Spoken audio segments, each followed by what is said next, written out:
Sir, is that Vensuela? Vensuela, is this all I. Yes.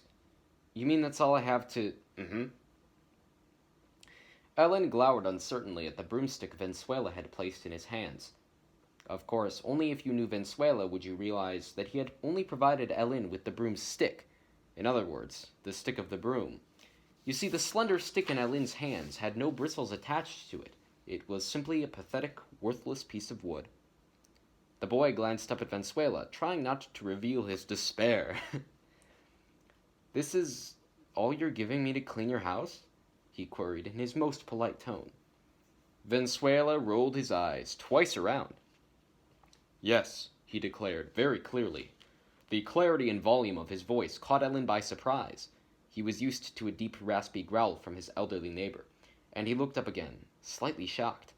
His neighbor sighed and continued, apparently mistaking Ellen's expression for another doubt about what the boy was being told. You'll be using that, he jabbed a finger at the bristleless broomstick, for the housekeeping, sweeping, dusting, washing dishes, etc.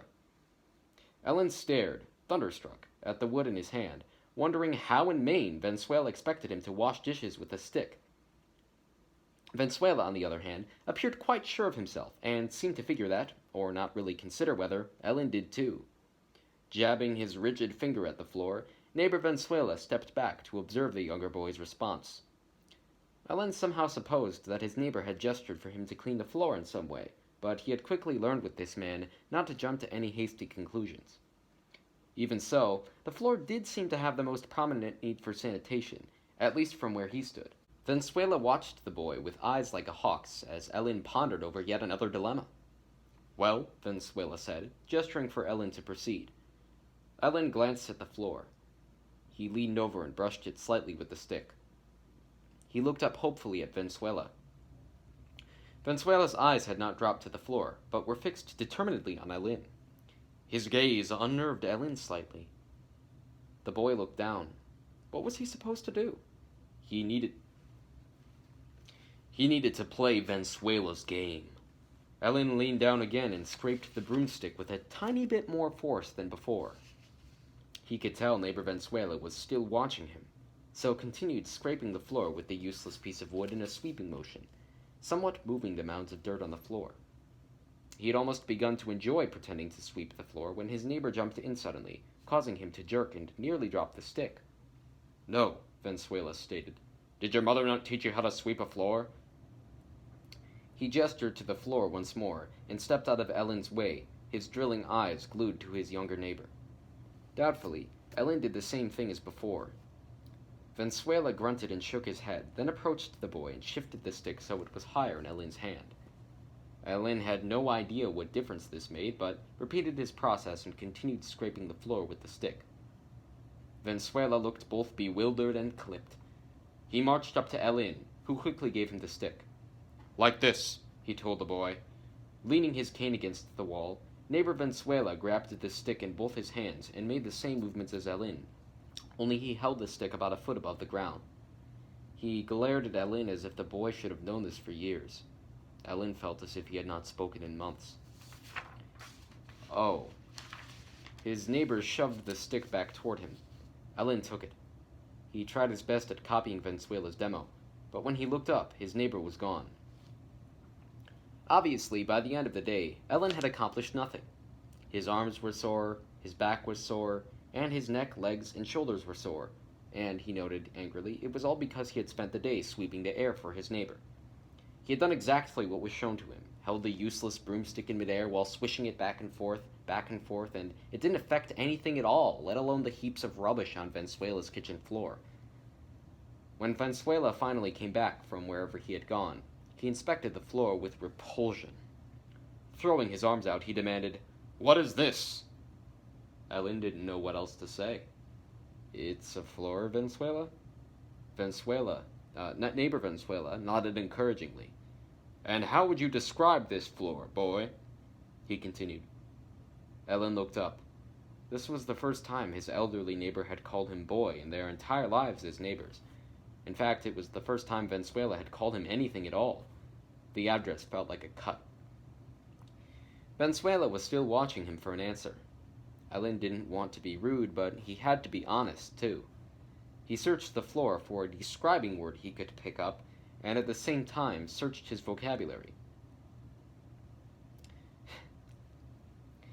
You know, some of these stories just seem like they were very roughly translated from other languages. That's the impression that I'm getting from some of this writing. The floor was dirty. The floor was dirty, but he wanted his answer to be a bit of a code, something that his neighbor might not recognize. He needed something like, well, it is a bit frowsy, sir. Ellen stared at the old man hopefully. Had he found a word that wasn't in this man's vocabulary? Why is this a goal? Why is this an ambition of yours, to find a word that's not in your neighbor's vocabulary? I can't imagine why that would even be remotely on your list of priorities. Exactly, Vensuela responded, and the boy's shoulders sagged. You had been on this job since morning, and this is the result? Ellen continued to glare at his neighbor, a rage building inside of him. Of course it was the result. All he'd been doing all day was moving a stick through the air. Vensuela shook his head unbelievingly. You'll try again tomorrow, he announced, then left, saying, Take it back to the broom cupboard. Ellen waited for Vensuela to turn his back before watching him with intense outrage. The broom cupboard. Vensuela tended to leave Ellen with rather unclear instructions. There was no way the boy would be able to locate the broom cupboard before Vensuela extemporized some other task for him to complete. What an imagination this man had, blurting out ideas that would normally seem ludicrous, but which he said in such a sophisticated and facile way that Ellen could believe his neighbor instantly. That is, if he wasn't trying so hard not to. Ellen looked back at his neighbor. Vensuela was turning to leave, as if he had lumbered here on foot all the way from Pennsylvania, and was now going back like nothing happened. As Vensuela disappeared through the precariously weak kitchen doorway, Ellen had to concentrate on confronting himself. When in thought, and the boy was always in thought, he somehow ended up looking either upward or downward, away from the other people in the room. With Vensuela, he simply could not. Whenever he averted his eyes from his neighbor's presence, Vensuela would either vanish suddenly from the place, or seem to loom in the background, his hawk-like eyes scrutinizing his younger neighbor's every move. What is this sudden schizophrenic paranoia about Vensuela? That was it. Ellen needed to be vigilant, to keep a close eye on Vensuela, and thus endure Vensuela's own watchful eyes. He needed to... Ellen realized that he was, once again, spacing out. So much for being vigilant. He glanced quickly at the doorway, where he almost caught a glimpse of his neighbor, standing, facing him, staring sullenly back at him. But neighbor Vensuela was not there. Ellen rolled his eyes for a reason that seemed only understandable to him. Honestly, it just sounds like the author wanted a lazy excuse not to make it understandable to us. Then a thought came to him. A thought that seemed practical, but sounded more like an aggravated excuse. I need some sleep. Okay, sleep. Ellen was nearly nodding to himself when he suddenly thought of Vensuela. He looked again to the doorway, reassured himself that his neighbor was gone, and started nodding slowly, half-consciously. This was when he realized he was standing in the kitchen with the stick, doing nothing. He had to move, or else he would be in trouble with Vensuela. Should he have followed his neighbor out the doorway? Ellen's eyes swept back to the opening at the side of the room. From what he could see, it led to a narrow hallway that split into two different directions, one going left and the other right. He was on his own. There was nothing left to do but go find Vensuela, or the broom cupboard, or escape. Ellen had highly considered escaping when he had been laboring for Vensuela in the useless chore that had taken up 3/4 of the day. But his constant awareness of the old man had kept bringing him back to work, even though neighbor Vensuela had been gone the whole time. Now, his neighbor was gone again. Ellen spun around to stare at the deep reddish-orange door that he knew must lead out of the house. This door was on another side of the room, the side that his sense of direction told him was near to the far end of the building. He had seen the buildings outside and knew that this door could mean jailbreak. Escape. Could he do it? But the more he thought he might escape, the more anxious he got. And the more anxious he got about escaping, the more neighbor Vensuela could appear at any time. Ellen could hesitate no longer. He was going to make a run for it. Just then, an electrical shock tore through his body. He bounded up to the red-orange door, grabbed the knob, and stopped. A depression. A deep, indistinguishable depression that filled Ellen's lungs and clouded his brain. Okay? And with it, anxiety and excitement, all at once. I'm pretty sure that's just puberty. Ellen is undergoing puberty as we speak. Puberty picked an incredibly inconvenient time to strike Ellen. He had to get out of here, now. Ellen twisted the doorknob nervously with his fingers, rotated it ever so slowly in his hand, when he heard a whack, and the knob stopped dead. Locked. Well, that was it then. Oh well, my hope is gone, Ellen told himself with dripping sardonicism. Now I'll just be left here to die. Oh well. He turned away from the door. No. The word came and hit the boy so cleverly that it stopped him in his tracks. He turned back to the door, sighed, and tried the knob. Harder this time. Crack! Ellen paused, then twisted it farther, with a new kind of roughness that he had been shunning for fear of Vensuela. The door swung open. A small set of stone steps descended from where Ellen was standing. Ellen somehow had not expected the steps to be there. They seemed only to prolong his breakout, or kill the chance of it actually happening. If he didn't get out now, he wouldn't get out at all. Run. Ellen scrambled down the steps, and moments later, wished he hadn't.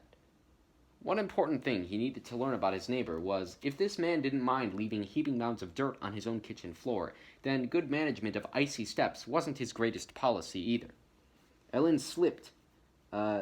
Instantly, Ellen slipped, flipping forward into the air as his feet whipped back. Then he landed, face down like a pancake on a griddle, in the snow outside. His gangly legs sprawled back onto the steps and screamed with pain as the icy stone edges crashed into them. This is starting to sound like the screenplay for a Canadian PSA. Ellen was winded from the impact of falling on his stomach, only making his head throb and the pain in his legs worse.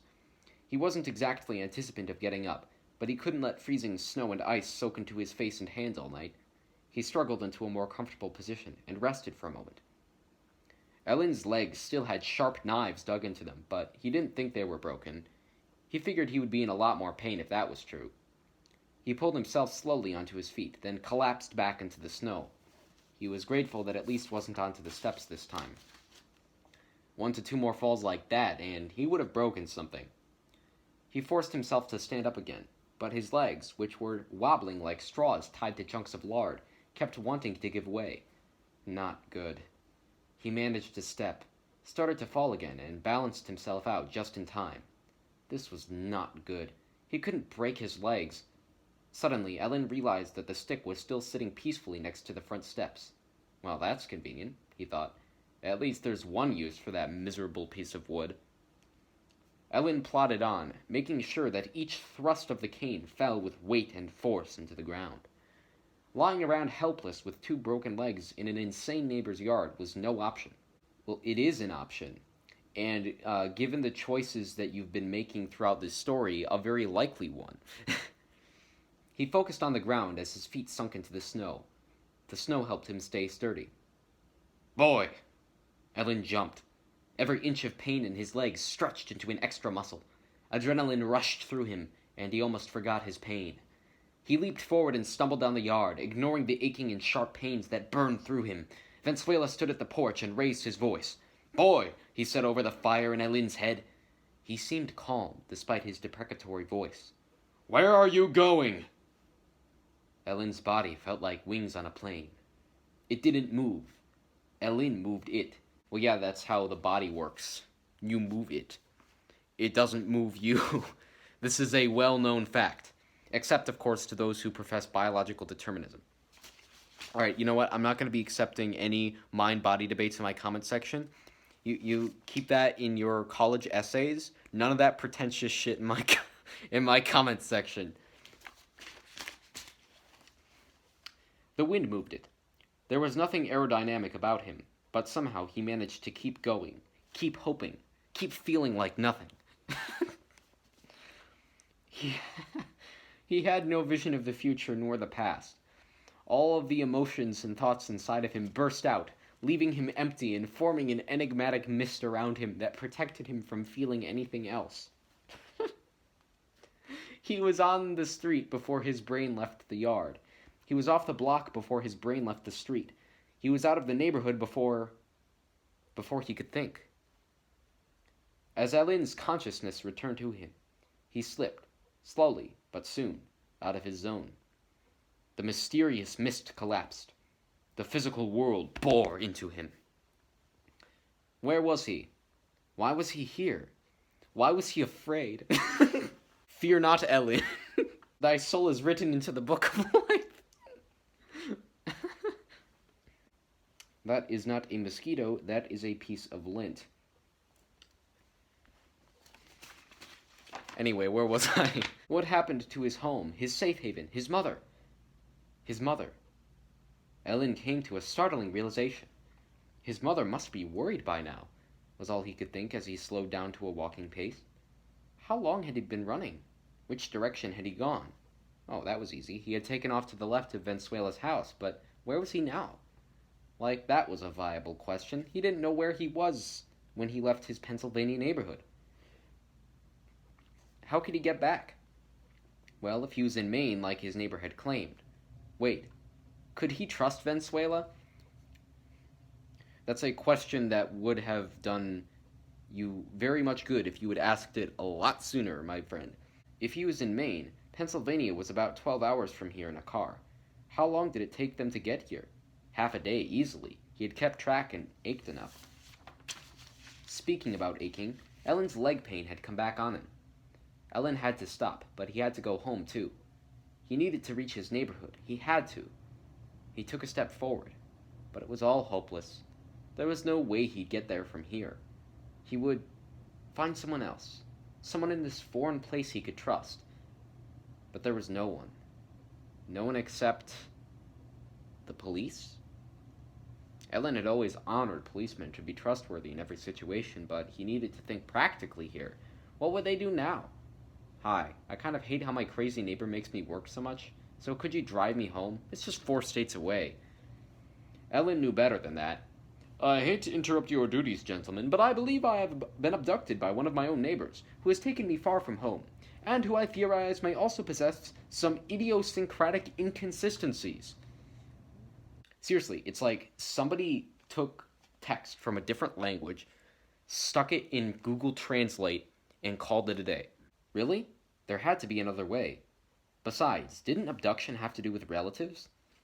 Well, no, you can be abducted by people that aren't in your immediate or extended family. This is a fact.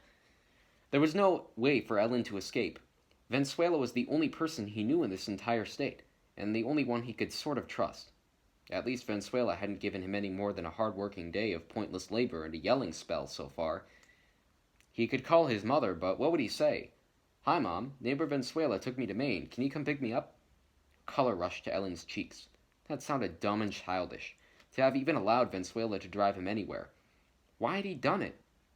Everyone in his neighborhood was boundlessly aware of his elderly neighbor's perceived insanity. Where had his mind been when he followed Vensuela into his car? On his duty. Was that it? What had he been thinking? There had to be more. Ellen had to go back. Where was his mother now? All she thought was that he'd approach his neighbor on the housekeeping schedule, then go back home. That would be a matter of minutes. Did she know Vensuela had a second house? And that concludes Vensuela's Reservation, folks. Just a bunch of questions that Ellen probably is never going to answer. Instead, he's just going to wander back to Vensuela's house because he has no other place to be and get murdered and dismembered and buried in Vensuela's backyard or some shit. I don't know. I'm very grateful that my comprehension of the English language has improved significantly, but I also really enjoy just digging into my past and reading some of my older stories for you guys and reacting to them. So that's it for today. I don't know what I'm going to read next for this channel. Maybe a story that I've written more recently?